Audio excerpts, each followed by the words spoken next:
66 million years ago, a giant asteroid slammed into Earth.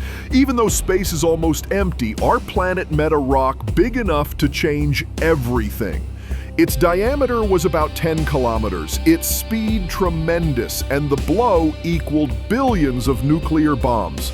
Within seconds came a flash of light, a shockwave, fire, dust, and ocean surges that reshaped the face of the planet, killing not only dinosaurs but entire ecosystems. The traces are still visible, and we know the strike happened on the site of the future Yucatán Peninsula in Mexico.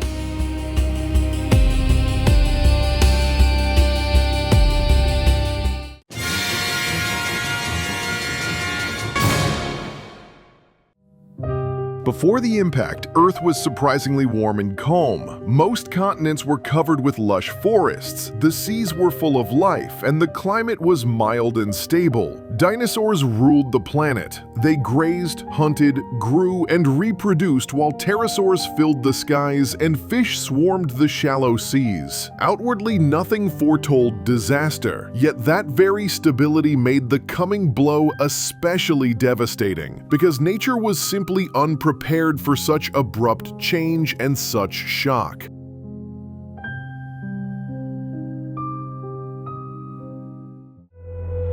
For millions of years before the crash, the planet hosted the most famous dinosaurs: Tyrannosaurus, Triceratops, Ankylosaurus. In the oceans swam mosasaurs, marine predators the size of a bus. Pterosaurs flew above, and on the ground scurried small mammal-like creatures. Food chains tied it all together. Plants fed herbivores, and predators depended on them. Remove one element and the whole system starts to fail, which is precisely what followed after the asteroid's fall.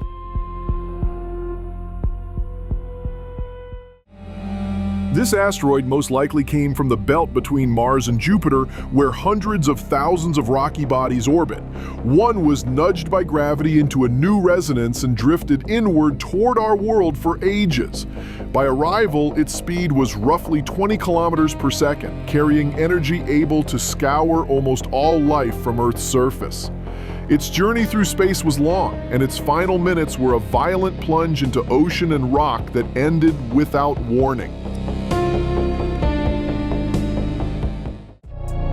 Rock chemistry in the layers shows an extraterrestrial object, iridium and other elements rare in Earth's crust but common in meteorites, evidence that the body came from space, not an icy comet.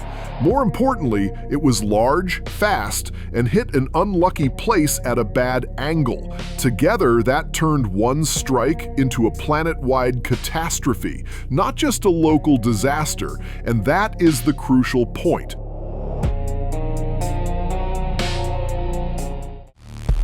The asteroid hit ground rich in gypsum and limestone. When superheated and pulverized, those rocks release sulfur that becomes fine aerosols reflecting sunlight into space, high in the upper atmosphere. The firestorm was only the beginning. The aerosols triggered a long, bitterly cold climate disaster that proved ultimately lethal for many species that depended on steady warmth and light across land and sea alike.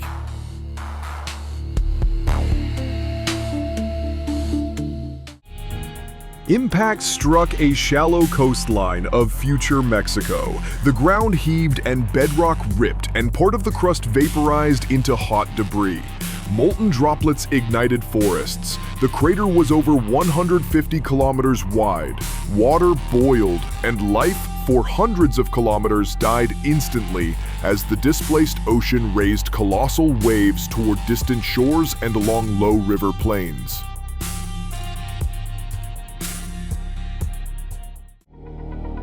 The site of the fall lies on today's Yucatan. The crater's floor and rims are now buried beneath sediments, yet its structure remains. Tektites and shocked quartz from the blast have been discovered as far away as North America's interior and parts of Asia, proof that the impact was not local, but truly global in reach and in effect, a scar that can still be traced and studied in stone.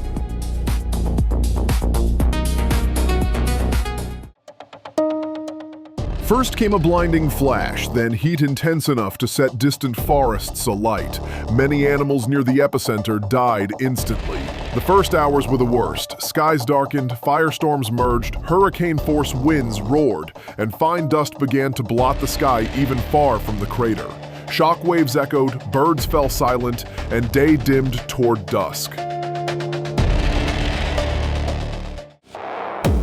The blow raised a giant tsunami. In the open ocean, the waves were low but stretched for hundreds of kilometers and moved fast. Near coasts, they rose to many dozens of meters and tore inland, sweeping everything aside. Later, geologists found marine sand and shells far from shore where forest once stood, evidence of seawater racing over the land and leaving deep layers.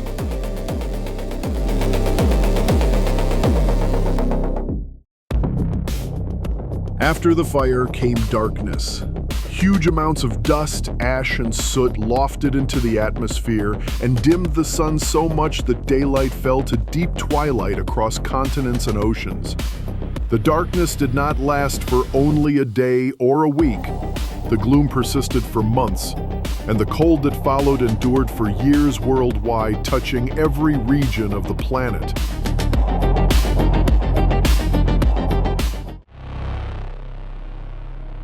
Besides ash, sulfur gases rose and turned into acid that fell with the rain. Lakes became poisonous, leaves burned, and young shoots failed to sprout.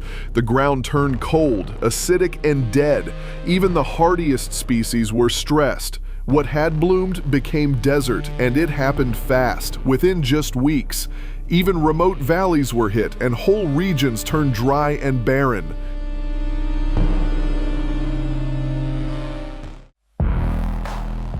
At the very same time, on the far side of the planet in India, volcanoes kept erupting across the Deccan Traps, spewing sulfur and carbon into the air and adding more haze to an already darkened sky and poisoning rainwater. The combined effects worsened the climate after the impact, and what the asteroid did not finish off could be pushed over the edge by volcanic smog and toxic rain.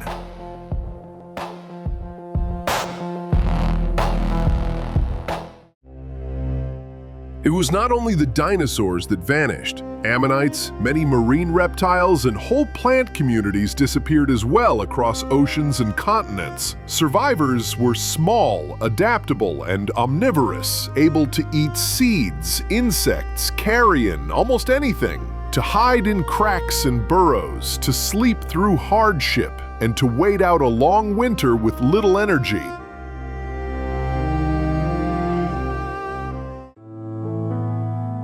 Dinosaurs were large, hungry, and vulnerable. Their eggs lay exposed in nests, and their breeding cycles were slow, which made recovery difficult when food chains collapsed. Birds, however, were small, flexible, and able to eat seeds and insects, and to fly to new habitats. So birds endured while the non-avian dinosaurs did not, and their lineage persisted and diversified afterward.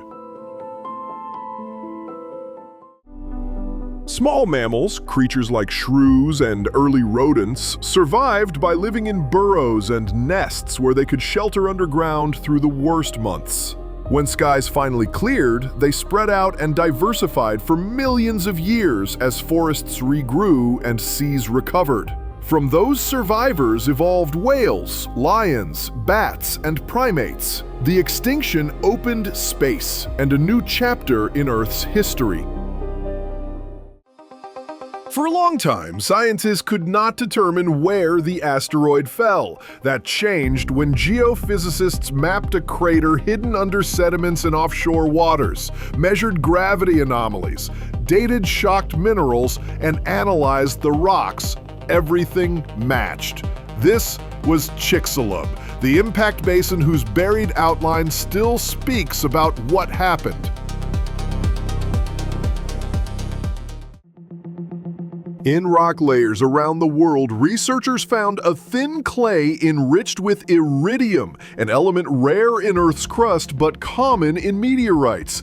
Beside it lie traces of burned plants and tiny glassy spherules. The layer looks the same across the United States, across Europe, and across Asia, and it appeared almost at the same time in many places. A durable memory written in stone.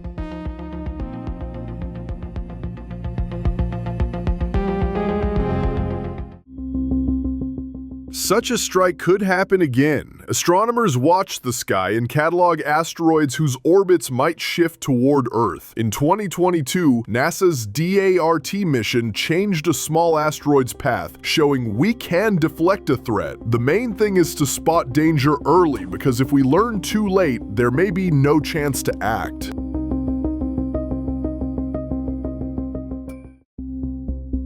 It is important to understand that the great ice ages are not caused by asteroids. They are tied to shifts in Earth's orbit, to greenhouse gas levels, and to the positions of continents. Glaciers come and go over millions of years. Hard times, but not the end of the world. An asteroid strike is sudden and ruinous. That is the difference. If you like this, subscribe. We keep it short and to the point. New episodes ahead.